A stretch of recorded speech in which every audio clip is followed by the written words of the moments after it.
شیش محل ایک نہ ختم ہونے والی محبت کی کہانی، ایک ایسی محبت جو آج بھی زندہ ہے اور اس محل کی چھتوں، دیواروں، شیشوں اور قیمتی پتھروں میں نظر آتی ہے۔ یہ شاہ جہان کا شیش محل ہے جو اس نے اپنی محبت ممتاز محل کے لیے بنوایا تھا۔ دنیا اسے شیشے کے محل کے نام سے جانتی ہے، لیکن اس کے شفاف آئینوں کے پیچھے آج بھی شاہ جہان اور ممتاز محل کے درمیان محبت کی کہانی گنگناتی ہے، جیسے کسی نادیدہ ساز پر مدھر دھن۔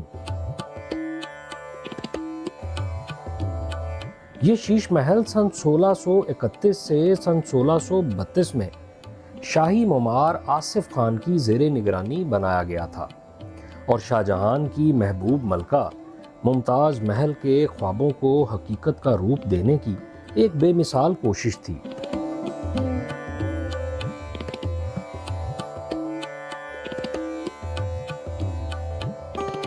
شاہ جہان کی عزیز ترین بیوی ممتاز نے ایک خواب دیکھا تھا، ایک ایسا خواب جس میں وہ ستاروں کے بیچ تیر رہی تھی۔ یہ خواب شاہ جہان کے دل میں یوں بس گیا جیسے کوئی جادوئی منظر، اور اس نے فیصلہ کیا کہ وہ اس خواب کو حقیقت میں ڈھالے گا۔ یوں اس نے شیش محل کی تعمیر کا حکم دیا، ایک ایسا محل جس کے آئینے آسمان کو چھو سکیں، جہاں ممتاز اپنے خوابوں کی تعبیر پا سکے۔ لیکن قسمت کا کھیل کچھ اور تھا۔ ممتاز جس کے لیے یہ شاندار محل تعمیر ہو رہا تھا، اس میں قدم رکھنے سے پہلے ہی کسی انجان بیماری کی نظر ہو گئی۔ شاہ جہان کے تو جیسے دل کی دنیا اجڑ گئی، اور یوں اس نے ممتاز کی یاد میں تاج محل کی تعمیر کا فرمان جاری کر دیا۔ تاریخی حوالوں کے مطابق ممتاز کا انتقال 1631 میں ہوا اور شیش محل 1632 میں مکمل ہوا، لیکن یہ محل شاہ جہان کے دل کی شکست کا مظہر بن کر رہ گیا۔ اگر آپ شاہی قلعے میں شیش محل تک پہنچنا چاہتے ہیں تو ہاتھی پیر سے جائیں۔ آپ کے بائیں طرف اٹھ درہ ہے جسے رنجیت سنگھ نے تعمیر کیا تھا۔ وہاں سے ایک ریمپ آپ کو شاندار اور مسحور کن شیش محل کے اندر لے جاتا ہے۔ یہ شیش محل جہاں کا ہر کونا، ہر زاویہ کسی خواب کی طرح چمکتا ہے۔ یہ شاہی قلعے کا ایسا حصہ ہے جو اپنے آپ میں ایک داستان ہے۔ یہاں کی فضا، یہاں کی روشنی، ہر چیز جیسے کہتی ہو کہ تم کسی اور دنیا میں داخل ہو چکے ہو۔ آج تک کوئی نہیں جان سکا کہ ان دیواروں کے اندر چھپے شیشے کیسے بنائے گئے۔ یہ شیشے جو چاندنی راتوں کو سورج کی طرح چمکتے ہیں، ایک ایسا راز ہے جسے کوئی نہیں کھول سکا۔ کچھ ماہرین کا کہنا ہے کہ اس محل کے شیشے پارے کی مدد سے تیار کیے گئے ہیں اور اسی لیے یہ آج تک اپنی جاذبیت میں کمی نہیں لائے۔ یہ مغل دور کا وہ عظیم الشان محل ہے جس نے وقت کے ساتھ ساتھ اپنی جادوئی کشش کو برقرار رکھا۔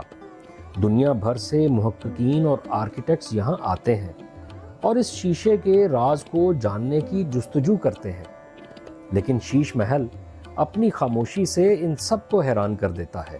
اندرونی حصے میں شیشے کے موزیک آئینہ کاری کے ایسے انداز میں لگائے گئے ہیں کہ ہر روشنی کا عکس ایک نئے منظر کو جنم دیتا ہے۔ یہی وہ مقام ہے جہاں بادشاہ اور ملکہ اپنے تختوں پر براجمان ہو کر اس محل کی دلکشی میں کھو جاتے تھے۔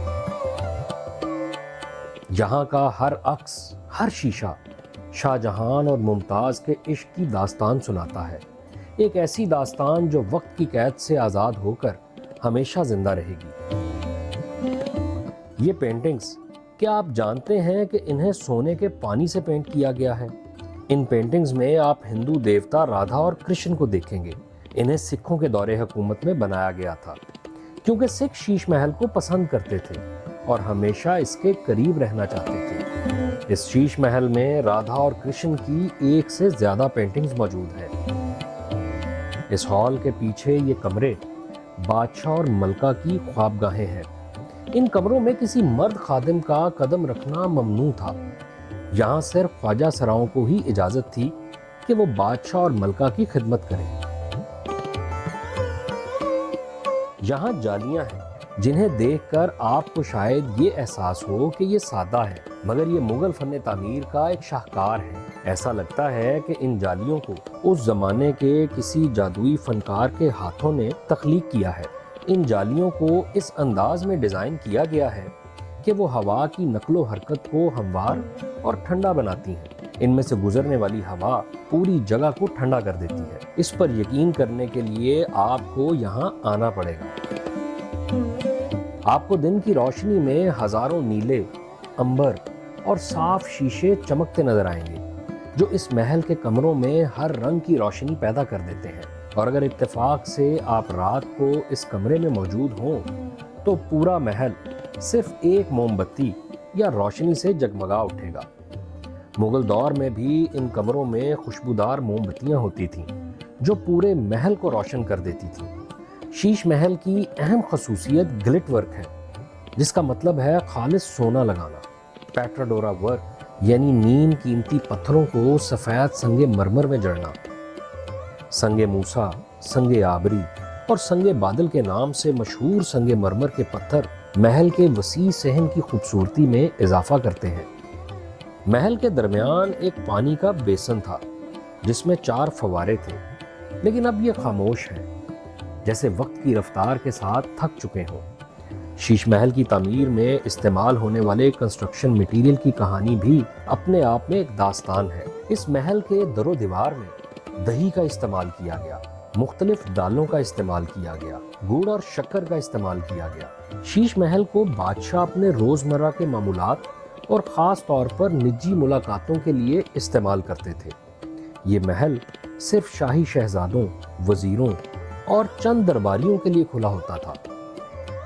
اس محل کے ایک گوشے میں شاہی حرم بھی آباد تھا۔ حرم کے کمروں کے دروازوں پر ریشمی اور مخمل کے پردے لٹکائے گئے تھے۔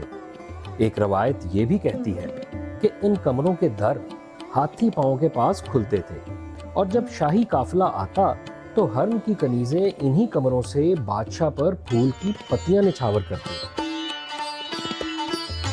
سکھ سلطنت کے دوران شیش محل کے اصل دروازے کو بند کر کے اس کی جگہ اٹھدرا بنایا گیا۔ اس شیش محل کی اوپر والی منزل کے بارے میں کہا جاتا ہے کہ یہ سکھ دور میں تعمیر ہوئی۔ رنجیت سنگھ نے شیش محل کی چھت پر ایک حرم بنوایا اور کانگڑا طرز کے خوبصورت فریسکوز شامل کیے۔ اس کمرے کو رنجیت سنگھ اپنی خوابگاہ کے طور پر بھی استعمال کرتا تھا، اور یہیں وہ اپنی قیمتی ملکیت یعنی کوہ نور کی نمائش بھی کیا کرتا تھا۔ یہ بھی کہا جاتا ہے کہ رنجیت سنگھ کی موت اسی کمرے میں ہوئی تھی۔ برطانوی راج اس محبت کے محل کا زوال تھا۔ تاریخ کے کچھ حوالے بتاتے ہیں کہ اس محل کو گورے فوجیوں کے کوارٹرز کی شکل دے دی گئی تھی۔ اس محل کی چھتوں اور دیواروں کا سونا انہی فوجیوں نے لوٹ لیا۔ یہاں کے قیمتی پتھر اور جواہرات بھی وہ ساتھ لے گئے۔ اب اس محل کی بحالی کا کام آغا خان ٹرسٹ فار کلچر اور walled city of Lahore authority کی طرف سے کیا جا رہا ہے۔